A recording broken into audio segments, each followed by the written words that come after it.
Hi, everybody. Welcome to the last panel of 2025. We're doing a debut panel, and I'm really excited to be talking about middle grade. I have been really enjoying middle grade. I feel like the older I become as a person. And so I'm kind of in my middle grade renaissance, I feel like, as a human being. So I'm so excited to be chatting with everybody about these middle grade stories. If you don't know who I am, my name is Lily. I am the moderator for today's panel and kind of the person behind Utopia State of Mind on the internet. We're going to have all of our lovely authors introduce themselves and tell us what their book is about. And then we're going to jump into some questions. If you all have questions while watching the panel, please drop them in the comments and I will try to get back to them towards the end of the panel. So, Sarah, do you want to start? Certainly. Hi, I'm Sarah J. Mendonça, and I wrote An Encantador's Guide to Monsters and Magic, which is a magical middle grade heist to steal jewels from a nefarious organization. And it's inspired by my Portuguese heritage. Brian, you want to hand it off? Absolutely. Hi, happy to be here. I'm Ryan James Black. I'm a writer from Manitoba, Canada, and my debut novel is The Dark Times of Nimble Nottingham. It's a spooky adventure historical book about a boy in London during World War II, during the Blitz, who, while he's scrounging for food, accidentally frees a monster made of darkness and has to unite with a ragtag group to kind of solve the mystery and figure out how to save the city. Emily? Hey, yeah, I'm Emily Diebert. I'm also Canadian. I grew up in Toronto, but I live in Chile right now, and I'm the author of Bee Mullins Takes a Shot. It's a middle grade contemporary about a 12-year-old Bee who reluctantly joins her school's first ever girls ice hockey team, but winds up falling for both the sport and one of her teammates. Alvi? Hi, I'm LBC Williams. I'm an author, a poet, an artist, and I wrote Where There Be Monsters. It's the story of a girl who goes on a huge adventure throughout a bunch of different connected worlds with a new best friend. And then Gloria. Hi, I'm Gloria Huang. I wrote Kaya. I'm actually also Canadian, but I currently live in the Bay Area. And Kaya is about a girl, Kaya Song, who's a Chinese American girl who struggles with anxiety and fear of the water. But really strange things start happening to her when she's around the ocean, and she's secretly descended from a mythological Chinese water goddess. Okay, so as everyone knows, we're talking about middle grade debuts. I know that you all have gotten this question 5 million times because it is the standard debut question that everybody asks and will probably continue to ask. I wanted to know kind of what was the initial inspiration for this book, and also how has your journey been from that idea, that very initial concept, to how it was when it has kind of like made it to the page, even through editing and drafting. Sarah, do you want to start us off? Sure.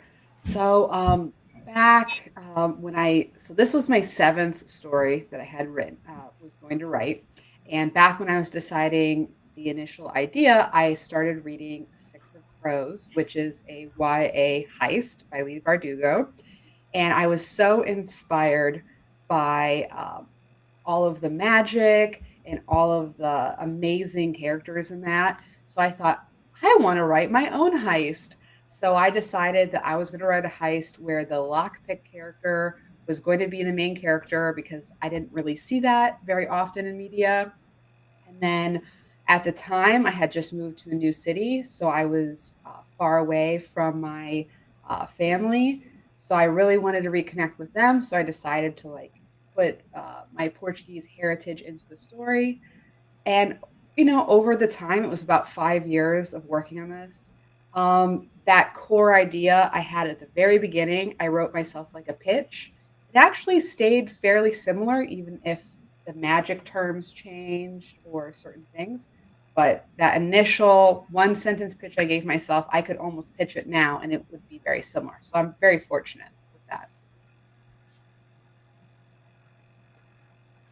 Ryan, Yana. For sure. Yeah. So for me, the idea for my book came from actually just a story I heard about life in the Blitz, a true life story about some of the sort of more darker, sort of true crime things happening amidst everything else. And I thought it kind of gave me the idea of a horror within a horror, how interesting that could be. Now, because I like writing books for kids, however, I decided to kind of take things in a slightly more kid-friendly direction and make it a monster instead of something, that actually, some of these true crime aspects. Yeah, so that was the initial sort of seed of the idea, and it kind of went from there. Emily? Yeah, so kind of similar to Sarah, I guess. I had wanted to be a writer for a long time. I'd written lots and lots of books in my life, but I had never really done anything with them. I was always really scared to actually send them out to people and get feedback, open myself up to rejection. And when I started writing this one, I decided I wanted to just try once, give myself a shot, try putting my writing out there. And so this idea I had in mind sort of became the story behind this book. It was about a girl who's really scared of putting herself out there, but then realizes, that even if you do miss sometimes when you're trying to put yourself out there, there's a lot that you can gain from opening yourself up to potential failure. And so that's where the kind of initial idea for this story came from. I was lucky that I ended up participating in a writing mentorship program, Pitch Wars, that doesn't exist anymore. But that's where I met Sarah. Actually, we were in Pitch Wars together. And so it was really nice connecting with other authors that way and getting help developing the idea from my mentor. And then, a few years later, here we are. So a lot of the inspiration for Where There Be Monsters is just things that I have kind of loved my entire life. I'm neurodivergent, so it's a lot of my special interests. I love animals. I love nature, even though you won't catch me out there because I've got allergies. But this book actually, the wildest thing about this book is that as I was writing it, I was actively finding out that I was autistic. So that was my personal adventure with this book. And so this book is a journey of self-discovery for me in a weird way. But it's also a love letter to neurodivergent kids in that I wanted to create a world where Glory is completely 100% safe and accepted in her home. And for her journey is about moving into the greater world and finding out how different it is than she thought it was. So I wanted to imbue this place with a ton of wonder that I love from watching nature documentaries as a kid. So it is very centered around just a personal sense of wonder. For me, the inspiration for Kaya was actually quite personal. So I started writing it when the world was kind of just first emerging from the pandemic. And there's a child who I'm very, very close to in my life who was struggling with anxiety that had kind of risen out of the pandemic. And just watching this child kind of deal with the struggles and have to kind of face this constant feeling that there was something wrong with her and this kind of the self-blame she was going through. It really threw me back to what I experienced when I was a child, kind of dealing with anxiety for the first time. So I really wanted to write a story to kind of send a message, I think, to kids like her and like me, that all parts of them, even the parts that they feel are wrong or flawed, are important parts of this, amazingly beautiful, complicated person they are. So that was the inspiration.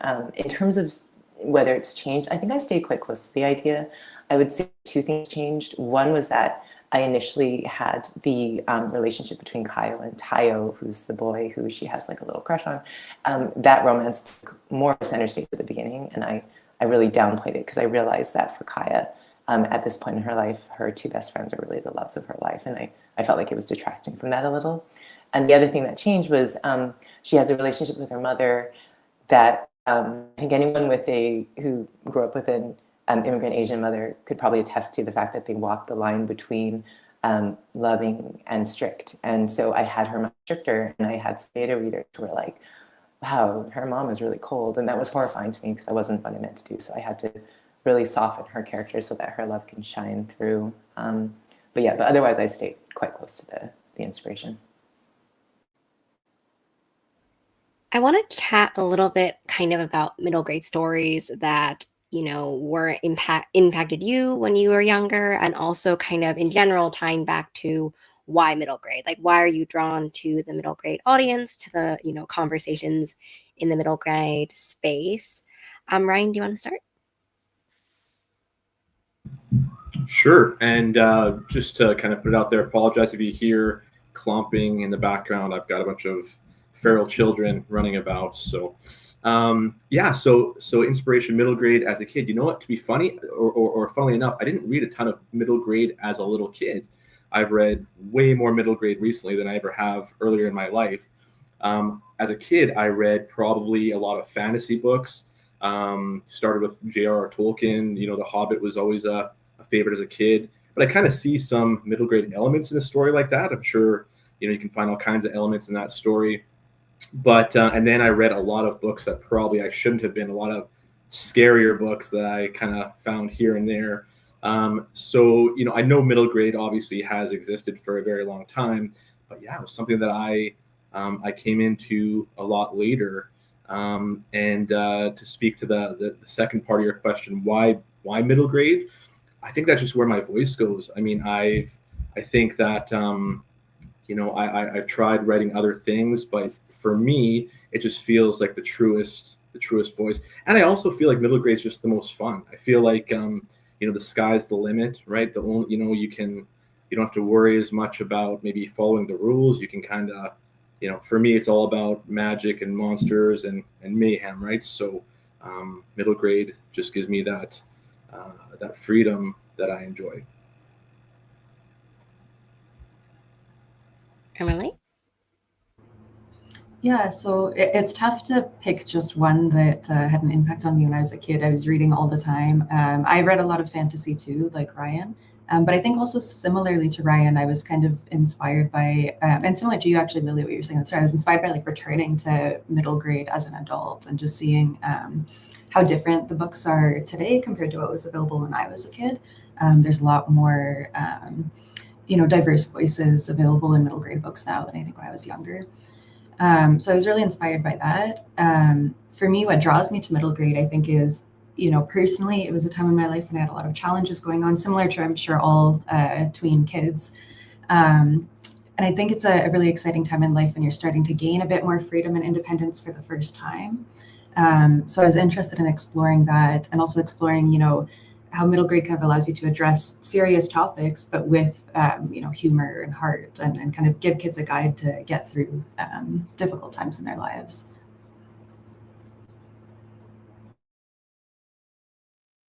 Yeah, I'm going to have to echo what Ryan said too. I went straight from chapter books to adult because a friend of the family found out that I liked to read and started giving me all of the books in his library, and he had a huge library. It was incredible.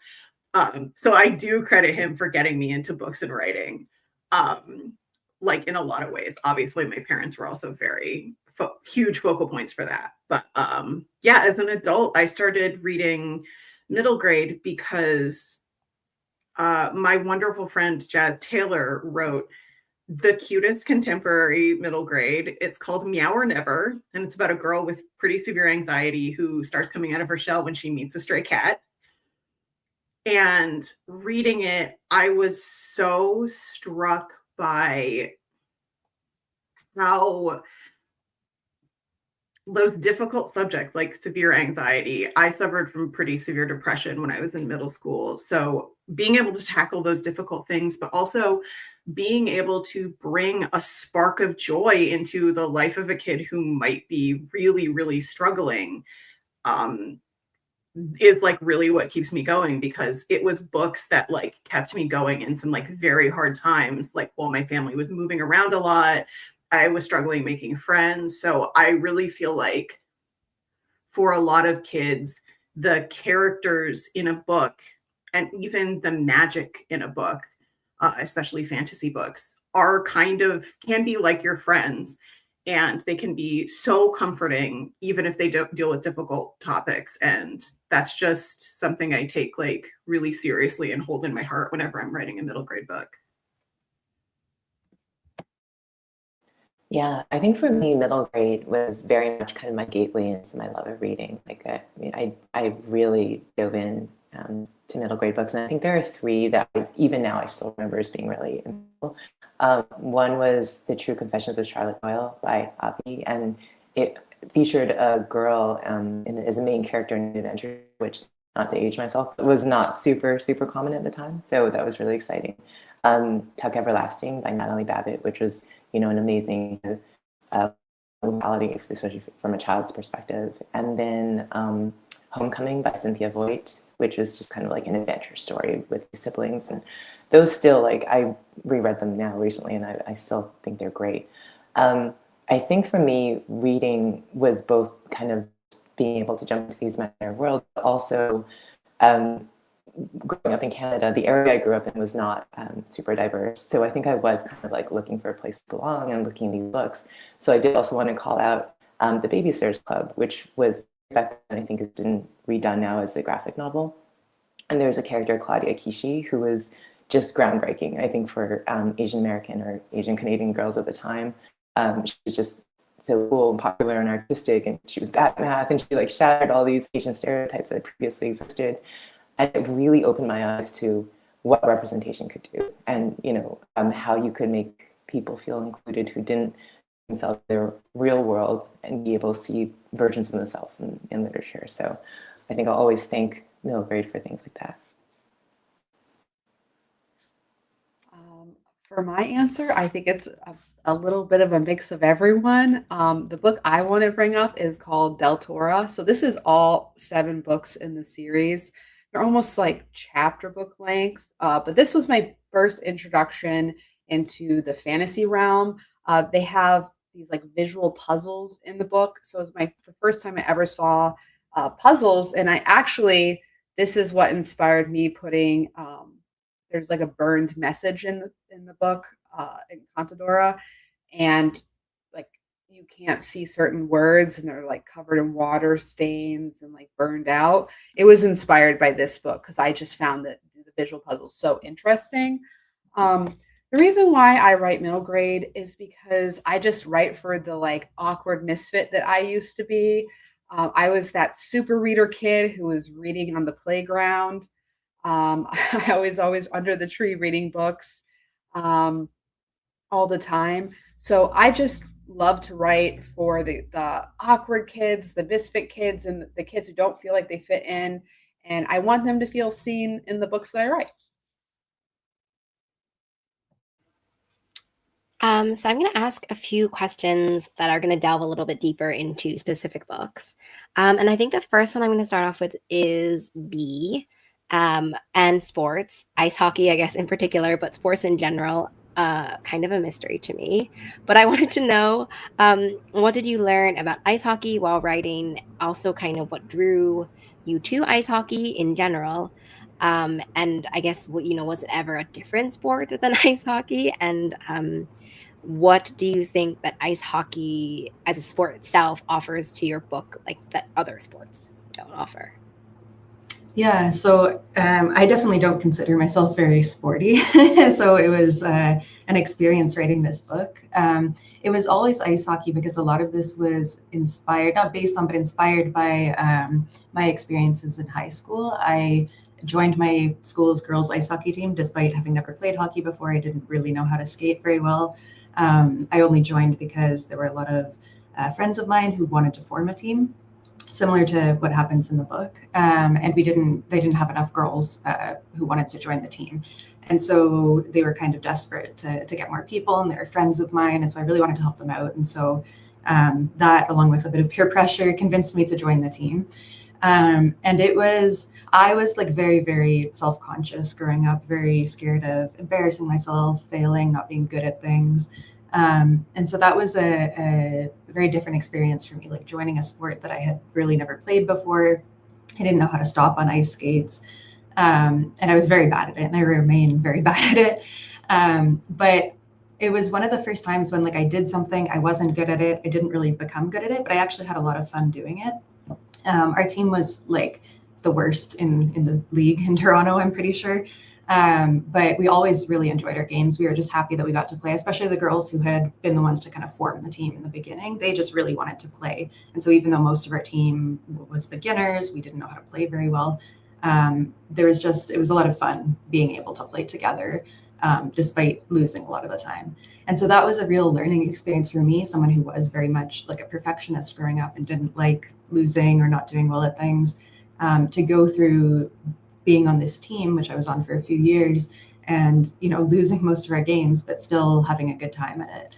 And so that's kind of part of what inspired the book too. And so for me, it was always definitely hockey for this book.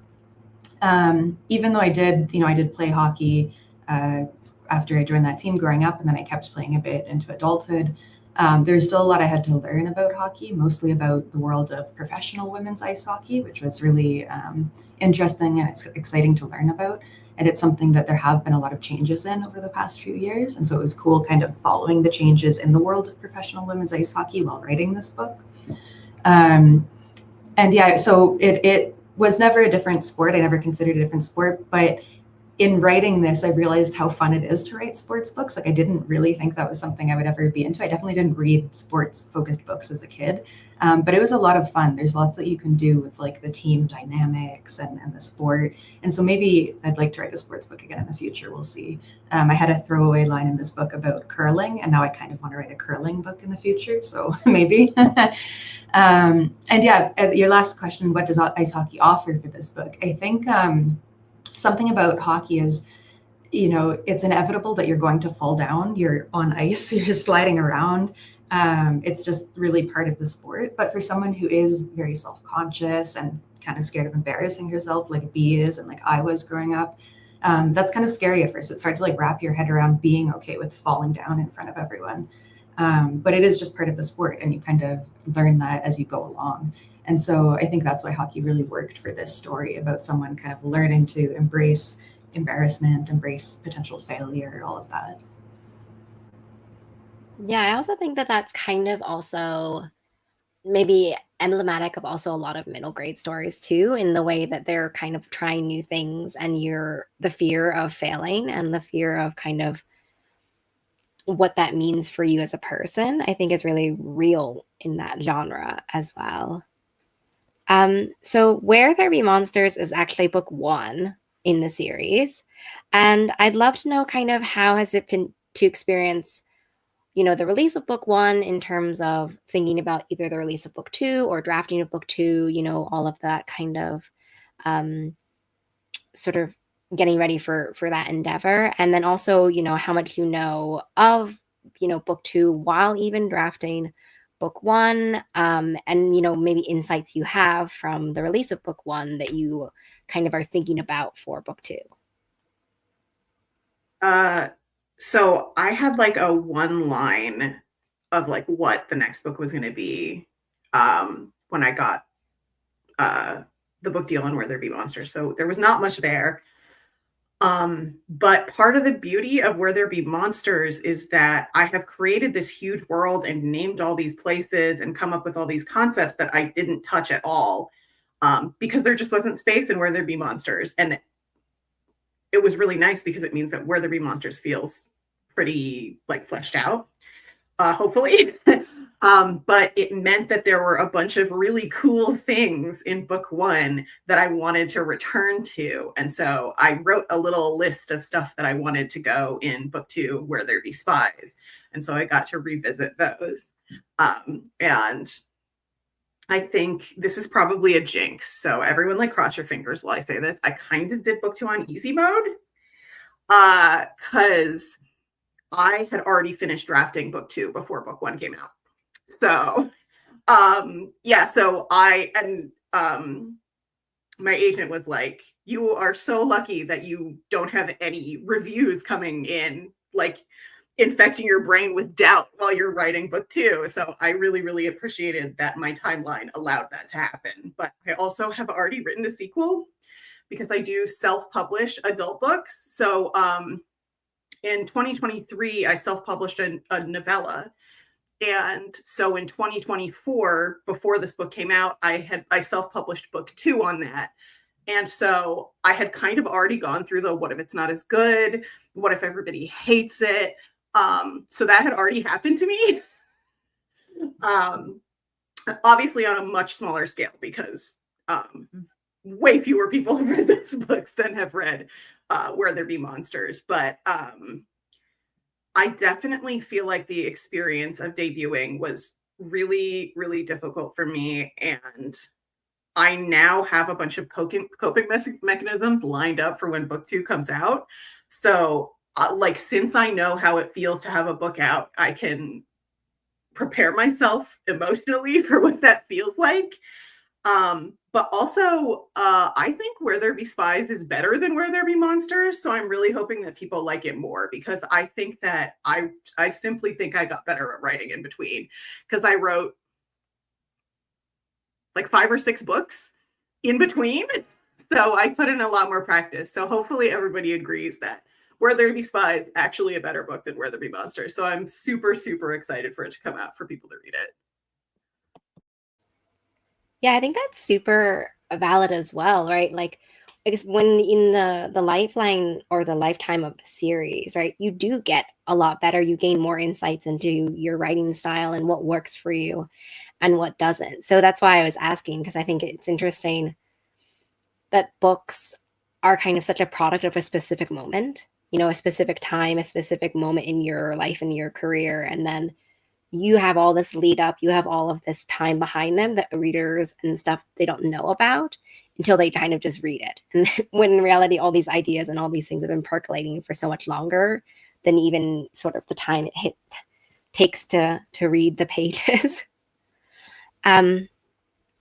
Next, I want to talk about Kai of the Ocean. You delve into different parts of identity, whether it be kind of family history and family secrets, and anxiety. And I was wondering if you could talk about the exploration of mental health in the middle grade space, as well as your experience throughout drafting and throughout like drafting this book.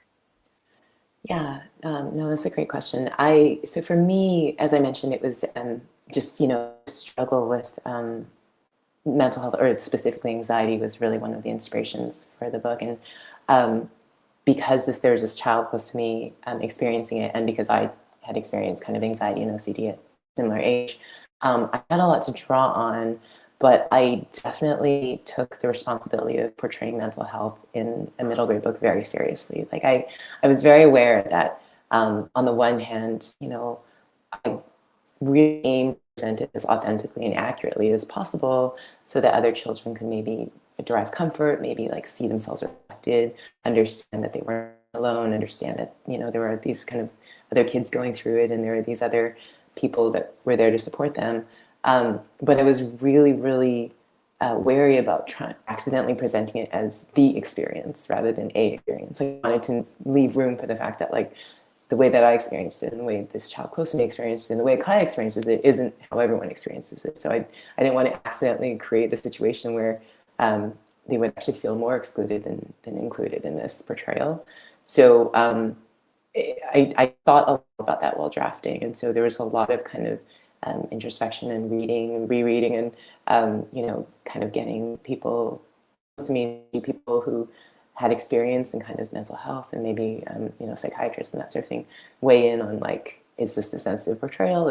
Am I not claiming too much? Am I being appropriately authentic about that? There was also kind of the challenge of being able to translate it in a way that's on children, which I think was why it was really helpful that I was able to draw on, like, my own experiences when I was a child at the time and this other child. But I think this is probably something we can all attest to as middle grade authors, translating things to important, heavy topics to children is a really complicated but important aspect of what we do. And I think we are probably always walking the line between, not talking down to them, because middle grade readers can be incredibly sophisticated, and they'll smell if we're not authentic from a way, but also being able to translate these heavy topics in a way that's accessible to them relatable to them. So that was something that I really worked on. After actually I finished Kaya and we were kind of in the launch period, I wrote a piece for people.com about how other pieces of art have portrayed mental health, especially to kind of younger audiences, and delving into that as research, which I did after I wrote Kaya, was actually really interesting. So, like, you have things like Inside Out, but you also have things like Winnie the Pooh, and you have like all these different kind of, Turning Red, and kind of in an older area of Ted Lasso, you have all these different ways that people are kind of portraying mental health in a way that's relatable. So I was honored to be able to kind of add to that, hopefully.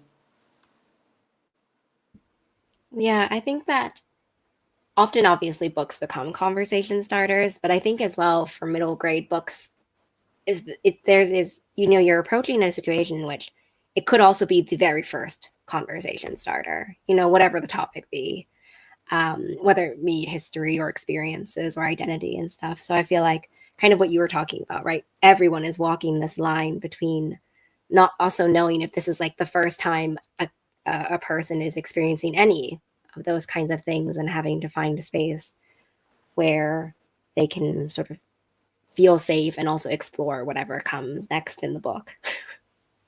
Exactly. I want to talk a little bit about the heist in Encantadora's Guide to Monsters and Magic and the Dark Times of Nimble Nottingham, mostly because I don't think that I could plot them. I think that heists are just something that have so many moving parts. You have to think of red herrings, you have to think about all of these other different things. So for both of you, I'd like to know kind of how it was to outline the heist, the moving parts, and also the obstacles, especially for middle grade readers as well. When you kind of think about, I don't know, whether it be scaling back or, what kind of challenges you would have as middle grade people versus, like, I don't know, professional art thieves or something. And what are some of your also favorite heists? Ryan, do you want to start? Okay, I was hoping you'd go to Sarah first because I feel like she could probably delve into this a lot better than I can. In my book, granted, it starts with a heist, but the heist goes sideways very, very quickly.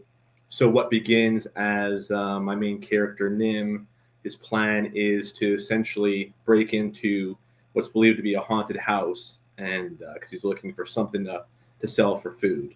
But really quickly, he discovers that what he expected is not at all what there is. So again, in laying out a heist per se, it's not really, again, I think Sarah probably can get into the the ins and outs of how that goes. But what began as a heist for me quickly devolved into chaos and monsters. So throughout the course, the rest of the book, I've always liked the, in heist movies or heist books, the montages, the getting together, the planning and plotting scenes. There's a lot of that later on, but as far as a concise, plot point, it's more so after this initial heist goes sideways. The rest of the book is sort of dealing with the fallout from that. So that's kind of where my heist ends. So again, I'll throw it to Sarah and we can hear about her heist. Yeah, so when it came to my heist, I really wanted to start with the foundation of world building and character. That was really important to me. And so both of my parents grew up in poverty, and depicting like those socioeconomic conditions was really important. I wanted the reader to have a lot of compassion for characters who are growing up in circumstances that are very tough. The main character, like what kicks off her wanting to do the heist, is that her family's debt is basically called on by the government. So it was important to me to represent that there's these systems in place that can keep people in poverty, and it can be down to luck of whether, or being unlucky of whether, the fall happens, or so it was really important to me to start with that foundation of character and building. For the heist itself, it was I'm gonna try to cut myself off because I have an hour presentation I made on heists. So I'm going to really try to be concise. Um, so when it comes to heists, there's the 4 phases: gathering the crew, planning the heist, executing the heist, and escaping. So when it came to gathering the crew, a lot of movies use a montage where you just kind of have the mastermind gather everyone together. And that wouldn't really work for me because my character was the lockpick and she didn't plan the heist. So instead, I have a kind of magic competition. So all the characters have to compete against each other to see who's going to get the slots. So I thought that was really fun. Um, Planning a heist is actually incredibly challenging. Um, when you plan the heist, you have to plan out what's going to happen. And then when you get to the heist, you have to break it. Then you have to break what you planned and have all the pieces in place where they can fix it. So it is quite challenging. And then there's the escape, there's the how do you get out with the goods? So there was just all these different elements, and I'm really proud of how it came out. It took me a very long time to make. I started writing this in April 2020. The first draft took me 18 months, and now it's 2025 and it came out. So quite a while. I love what you're saying about you have to plan it and then break it. You immediately you have to know that it's just not going to go according to plan. Yeah, you like that's the thing about heists is there's the twist. You have to have the twist during the heist, and then you have to have the extra twist the character didn't see, the reader didn't see coming, but was definitely set up. Yeah, that makes sense. I want to ask for the Dark Times of Nimble Nottingham. I want to ask a little bit about this kind of blend of historical fiction and fantasy, or I guess like historical fantasy, right? If you wanted to kind of smush them together. And I wanted to know sort of what specifically draws you to kind of the merging of the setting and, fantastical elements, and what specifically, because I feel like I've seen historical fantasy, quote unquote, a little bit, more often now than I have sort of ever before. So I wanted to know kind of what you think that approach can offer to kind of authors, but also middle grade readers. Yeah, good question. I mean, I've always enjoyed history, different types of history. I think for me, when it comes to England, it started as a kid with King Arthur, all those sort of legends. I've always kind of gravitated there, but I tend to really enjoy stories, especially real history, where the setting can almost feel like a character itself.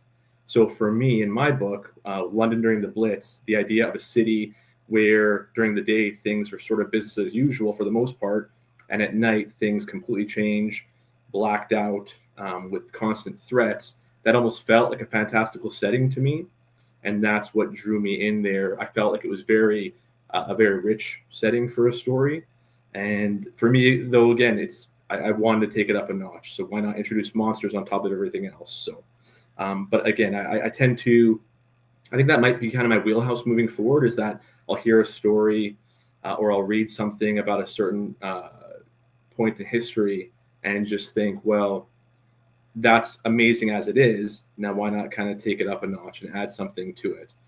So combining the real and the imaginary is a lot of fun. Yeah, I think it's also interesting to me as well, because I feel like when you have sort of time periods like that and kind of big historical moments, you also hear a lot of stories being told as well, right? To explain what's happening or as sources of comfort. And so I just find sort of this blend and also your take on this blend really interesting in the ways that it kind of is circulating or exploring those conversations in sort of a roundabout subish genre, I guess, way. Yeah, just to add to that really quick, I think it's also a lot of fun to do the research. I was never a terrific student, and I've become a much better one as I've gotten older. So I find if I place a story in a certain setting that maybe I don't know as much about, it's really fun sort of diving into it and sort of learning as I go. And it's great that also the kids can learn a little bit about different periods in history as well. I just wanted to remind everyone watching as well, if you have any live, questions about the books or just questions in general, please drop them in the chat. I want to talk about the fact that we're all of your books are post-release, which has been entirely my fault. But I want to talk about how sort of release went, and also specifically, I guess, what I find interesting in talking about post-release experiences are expectations that you have before you go in, and that you realize aren't playing out how you think, and in terms of experiences also that you just don't expect, period. Emily, do you want to start? Sure, yeah. So I'm now at the point, I'm almost a year out from release. Actually, my book came out in February, so it's been a while now. Definitely leading up to the release, and I'm sure almost every author experienced this, there's a lot of like stress in the kind of last few months, weeks leading up to it. So I tried not to have, too high expectations. I wanted to temper my expectations a little, but of course, this is something I've been dreaming of my whole life. So I did have big expectations inside. But yeah, for me, it was nice having other authors to like talk to about the stress and everything, and kind of understand that we're all feeling the same way. I think for the most part, it's been like a really, really rewarding, joyful experience. There were some things, I expected, like getting to see my book for the first time, but then when it actually happens, it's like so much more than I ever could have dreamed of, An unexpected thing that I didn't really anticipate, I guess, leading up to my debut and along my whole writing journey is, I used to think of writing as a very solitary sort of thing. But in the lead up to debut, and maybe it's partly from the middle grade community, but I just had so much support from other authors. And so that was an unexpected joy in the experience, I guess, was like other authors more experienced than me reaching out and kind of helping me along the way, giving me advice, reading my book, like talking about my book. And so that was really, really rewarding, getting to connect with other authors. Albie? I'm not gonna lie to you, I had a really, really rough release week. So my launch party almost didn't happen. And that was really when I found out that it wasn't when I found out it was probably not going to happen, I cried for like an hour straight, just like that, like headachy, sobbing, snotty cry.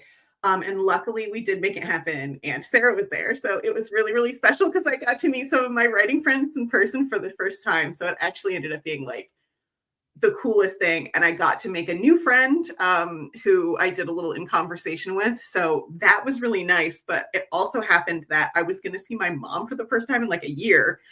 She was coming to visit the day after. So I was also like frantically cleaning that week, trying to get the house ready to have a guest. So I was just like so overwrought. There were just too many emotions. I was exhausted. I was burnt out. And I did at one point just like break down and start crying because it felt like nothing had worked out the way I thought it was going to. And I was like, my launch was just a big wet fart. But luckily I got that out of my system. And after that, I started doing a bunch of really cool events and like meeting librarians and readers over the summer and doing stuff with my friends, doing stuff with Sarah and our friend Christine Vernig, and like doing panels and stuff. And that's when I was like, oh, I'm living the dream, actually.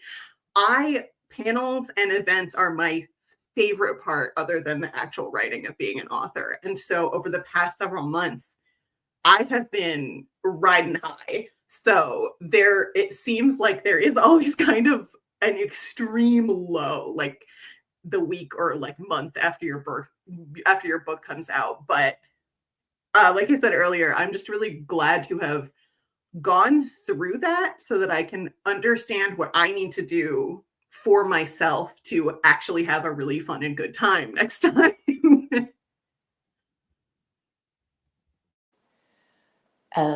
For me, I think I truly didn't know what to expect. I think similar to Emily, it's been like a forever dream of mine. So probably just imagine everything in between. But I would say a couple of things that I think I was possibly it's probably been the longest since launch, I'm guessing, because mine was released January 7th.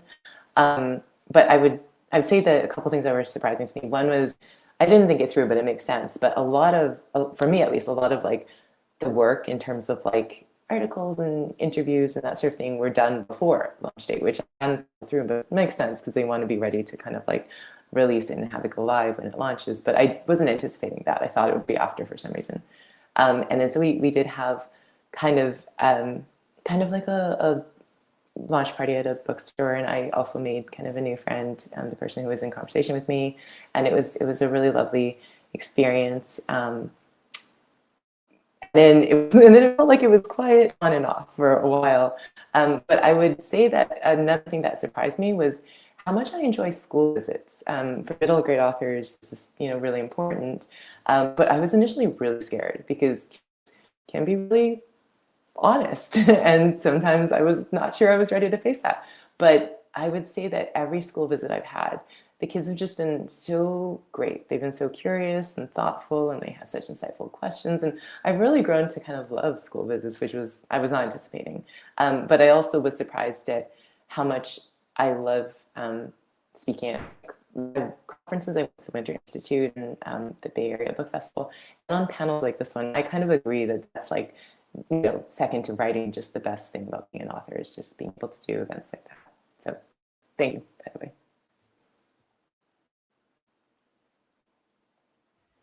Sarah? I think I was expecting a very standard, like you dream about this for so long. And for me, it took like 15 years to get published. So for me, I thought I would get the bookstore release and all of that. And then when I learned that I was going to have to organize it, my kind of anxiety got in the way, and I decided not to schedule it and schedule all the things that I wanted to schedule. So I scheduled like there was local gardens and there was a music night. So I scheduled all my friends, and that was my like launch party. The actual day of the launch, I decided to go on vacation and be in the woods so that I would not be on social media as much. Like I truly was like, let's do this very differently.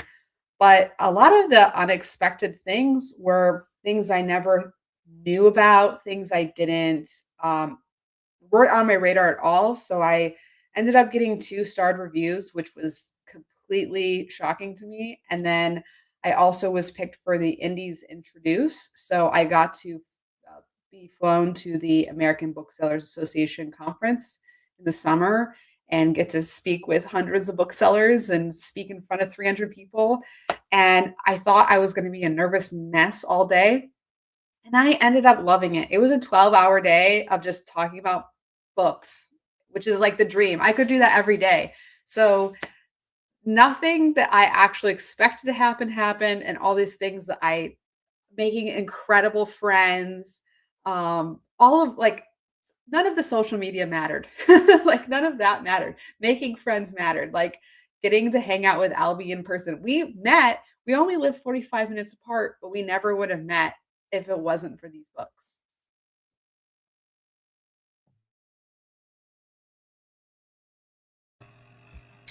Yeah, and I don't think I have too much to add to what everyone else is saying here. It's I just like Sarah have been trying to get published for about 15 years.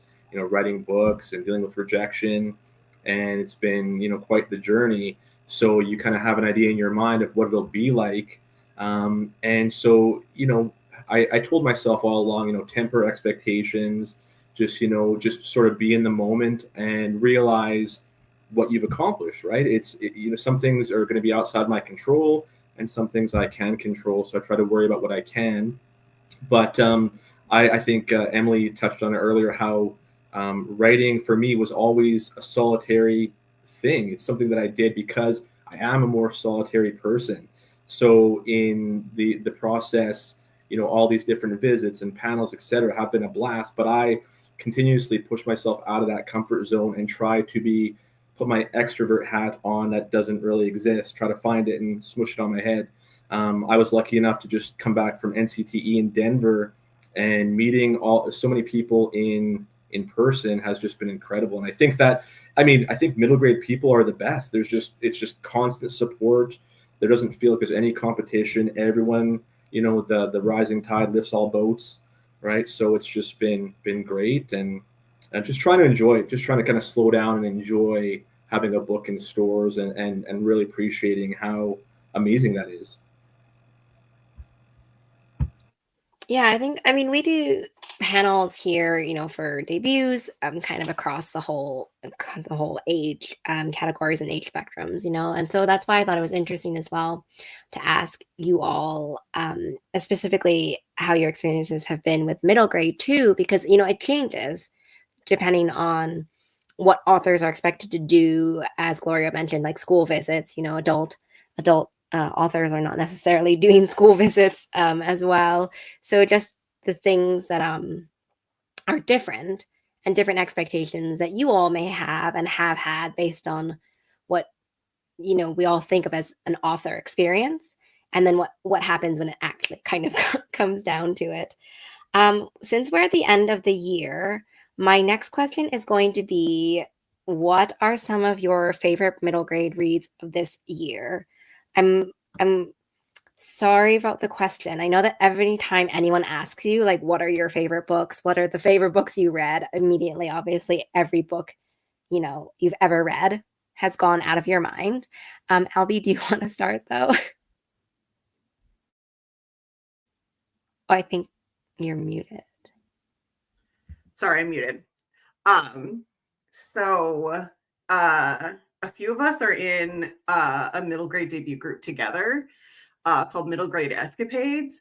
And I wanted to highlight one of our dear friends' books. It's The Song of Orphan's Garden by Nicole M. Hewitt. And before I was a writer of prose, I was a poet. That's actually most of what I've had published throughout my writing career. And this is a novel in verse, and it's so beautiful. And it really, really, really inspired me to go back to poetry, which I have not done in quite some time because I've been so focused on novels. So I just really, really wanted to bring this book up because I love poetry so much. It's so good, and it makes me feel so many feelings. So if you, like me, love poetry, it's not Orphan's Garden. Gloria? Sorry, I couldn't find the mute button. So I think there were a couple this year. There were so many this year, including all of the panelists. But some that stood out to me, Pocket Bear by Catherine Applegate, which is like a story set in World War I. And I've been a big fan of hers just for a really long time. And I think she's a great writer, and she kind of branches into all these interesting areas. I really love that. Then there's a book, it's called Outside by Jennifer Home, I think it was, and it's like kind of a post-apocalyptic story, but with a twist. And my adult tastes will tend to run post-apocalyptic, so I think it was really cool to see that kind of brought into the middle grade sphere. And then there was a book I actually kind of quickly look it up. I'm not sure it was released this year. Impossible Creatures. I read it this year, and I thought it was released this year, but it may have been released the previous year and just repackaged this year. But it's by Catherine Rundle, and it's also an amazing story. It's like a fantasy story with mythological creatures, and I think she did a great job. So those were three that stood out to me. Sarah? Okay, I've got my pile. Okay, so we've got Lost on Doll Island. This is a very, very spooky, creepy book, and it's very thin and fast to read. Follow her on social media. She makes the funniest videos. She just posted one where she has creepy dolls and a Christmas tree. She's hilarious. Then we've got Chloe Vega and the Agents of Magic. I was lucky enough to get a arc of this. And I also have a real copy. But this one is a magic school book, and it is dealing with a lot of very modern issues. Her parents are taken away by immigration agents, but they're actually the bad guys. They're pretending to be immigration agents. And then we've got Tracy Badu. We got Glul Summer. Everything she writes is a hit for me. I've got like so many of her books. So this is her newest one, and I was lucky to pre-order it. So I got like a pair of sunglasses with it. So I feel like so lucky. That sounds so cool. Sunglasses. Ryan. Okay. I'm surrounded by books. My favorite book is always the last book I've read, but I have a couple here. I think someone actually mentioned her on this talk, Christine's book. Yeah, got to meet her in person at NCTE. So much fun. Such a fun book, spooky and fun, which is kind of the theme of all the books I'm going to show you here. Another one, The Undead Fox of Deadwood Forest. You can do animals. It's always pretty incredible, and again, very whimsical and dark and fun. And then two more real quick. Max and the Land of Lies. It's actually a sequel. Again, war, just a terrific book. And then Spooky Last Touch for The Last Resort. So I am surrounded with terrific books, and it's really hard to pick, right? Because there's just so many great books. Again, we had I think either Albie or Sarah mentioned our debut group there. It's so incredible when you're just constantly bombarded with these terrific books, and finding time is increasingly tough, but I try. And Emily. Yeah, so like everyone else, I read so many fantastic books this year. So this is just a few random ones that I really enjoyed, in addition to all the books by all the panelists, of course. So the first one I want to mention is a graphic novel, actually, The Many Misfortunes of Eugenia Wang by Stan Yan.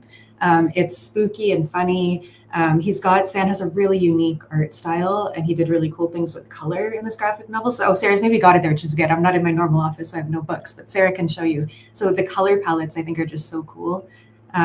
It's really fantastic. Another one I really loved this year was What Fell from the Sky by Adriana Cuevas.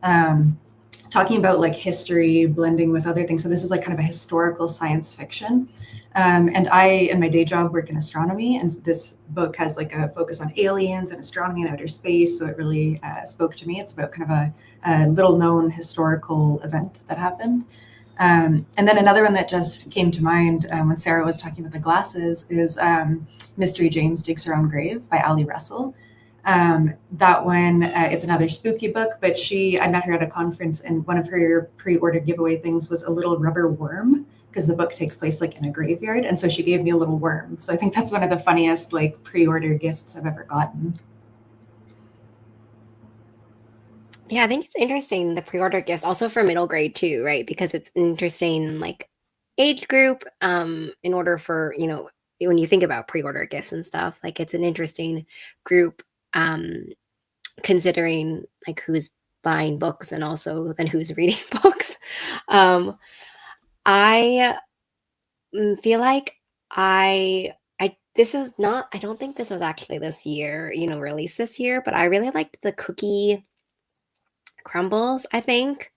I don't think it was released this year, but maybe the sequel was released this year, and that's why I'm thinking about it. But yeah, I really like the Cookie Crumbles. And when Sarah, from this kind of Mary Poppins-esque bookshelf, kind of brought forth the Tracy's book, which is like co-written with, I think, Alicia Dow, I think, the Cookie Crumble mystery series books. I wanted to mention that one as well. I want to thank everyone for watching, and also thank you as well to everyone, the lovely panelists who've all joined us for the last panel of 2025, because it is December, shockingly. I've left everybody's bookshop.org links down below. Perfect time for the gift giving season that is upon us, and also end of the year kind of like TBR challenges, I guess. So please go check them out. And now that they're all released, and you can take them home whenever you want. And then, yes, thank you as well to everyone, all the authors as well, for chatting with us. And I hope that everyone has a really great rest of the year, I guess, like the last couple weeks, I guess, of 2025. All right. Thank you. Thank Bye, you so much. everybody.